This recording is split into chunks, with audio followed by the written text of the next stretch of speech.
ఏడాది విడుదల కాబోయే భారీ పాన్ ఇండియా సినిమాలో పుష్ప 2 ఒకటి. అయితే సుకుమార్ సినిమా అనగానే లాజిక్లతో పాటు ఆయన ఐటెం సాంగ్లతో చేసే మ్యాజిక్లు, మ్యూజిక్లను గుర్తు తెస్తాయి.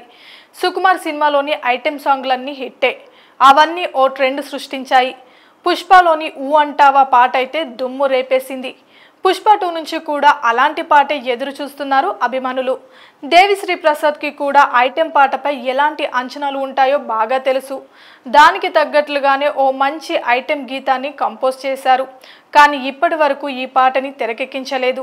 దానికి కారణం ఐటెం పాటలో ఎవరు కనిపిస్తారన్న విషయంలో ఓ స్పష్టత రాకపోవడమే. పుష్ప కోసం సమంతని తీసుకువచ్చి ప్రేక్షకులను సర్ప్రైజ్ లో పడేశారు సుకుమార్. ఎందుకంటే అప్పటి వరకు సమంత తన కెరీర్ లో ఐటెం గీతమే చేయలేదు. కాబట్టి సమంత ఎంట్రీ కొత్తగా అనిపించింది. పుష్ప 2 కోసం కూడా అలాంటి ఎత్తుగడే వేద్దామనుకున్నారు. ఇప్పటి వరకు ఐటెం ఛాయలనే తగలని ఓ కథానాయికని రంగంలోకి దించేద్దామనుకున్నారు. కానీ అలాంటి హీరోయిన్ ని ఇప్పటి వరకు పట్టలేకపోయాడు.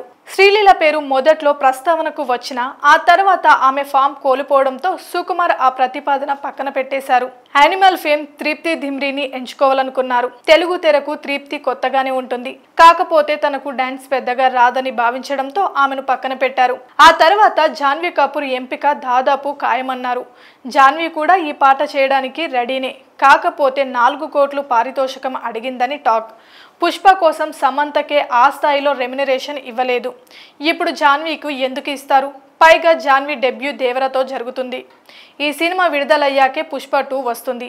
ఒకవేళ దేవరలో జాన్వీ పాత్ర అంతగా పండకపోతే అప్పుడు పుష్ప 2లో ఐటెం సాంగ్ చేసినా అంత కిక్ ఉండదు. పుష్ప 2లో ఐటెం పాట ఎవరు చేసినా అది తప్పకుండా ఇన్స్టెంట్ గా హిట్ అవుతుందని చిత్ర బృందం నమ్ముతుంది. అందుకోసం 4 కోట్లు పారితోషికం ఇవ్వాలా అనేది డిస్కషన్ పాయింట్.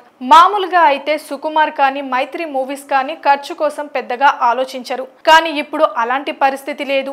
ఈ సినిమా వాయిదా పడడం వల్ల నిర్మాతలపై దాదాపుగా 40 కోట్ల అదనపు భారం పడుతుంది. మరో 4 కోట్లు భరించాలంటే లెక్కలు వేసుకోవాల్సిన పరిస్థితి. అందుకే జాన్వీ ఎంపికపై ఎటు తేల్చుకోలేకపోతున్నారు. అయితే పుష్ప 2 సినిమా కంటే ఆ సినిమాలోనే ఐటెం సాంగ్ పై ఎక్కువ బజ్ ఉండడం హాట్ టాపిక్ గా మారింది.